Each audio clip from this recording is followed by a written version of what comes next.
Today marks the conclusion of a very difficult, very lurid, and very graphic trial involving Keith Raniere, who's the person who used to run NXIVM, which was supposedly a self-help and kind of a women's organization near Albany, New York. And it first became under scrutiny in 2017 in a series of articles, originally with the New York Times and several other follow-on publications, which detailed that this was no sort of self-help or leadership community or group to empower and help women, but was instead described as a cult, essentially, where women were held against their will, and that there was numerous instances of sex trafficking and sex enslavement. And so federal prosecutors in early 2018, following a federal investigation involving the FBI, charged the lead people involved with this group. And some of those people include Allison Mack, who was a Smallville actress, as well as the heir to Seagram's, who's Claire Bronfman.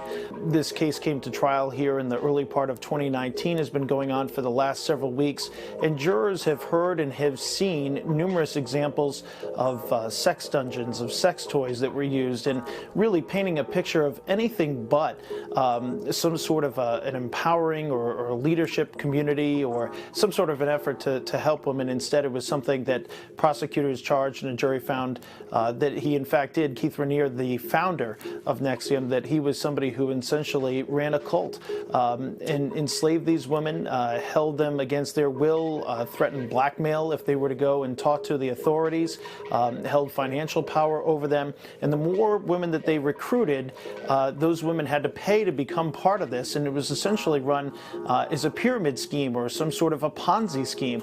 That's what prosecutors say, and the jury today found that, in fact, Raniere was on top of all of this. He was the person that ran everything in the NXIVM world, and many of his closest subordinates and the people that worked with him, including Allison Mack, including Claire Bronfman, eventually turned against him, cutting plea agreements with the government and agreeing to testify against their former leader. Those actresses and heiresses are also expected to face sentencing. Raniere himself faces sentencing later in September of this year. But prosecutors painted him as a con man, as somebody who ran a horror movie, as they put it during their closing statements, somebody who was involved with a 15-year-old girl, took pictures of her naked in various sexual poses. So this was a really difficult case for the jury. This was a really difficult case for the participants that were involved. Numerous days of tearful testimony for the women that were held against their will.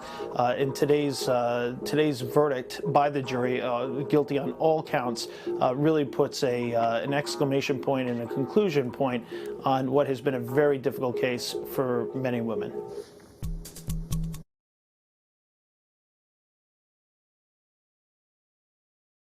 Hey, NBC News viewers, thanks for checking out our YouTube channel. Subscribe by clicking on that button down here and click on any of the videos over here to watch the latest interviews, show highlights, and digital exclusives. Thanks for watching.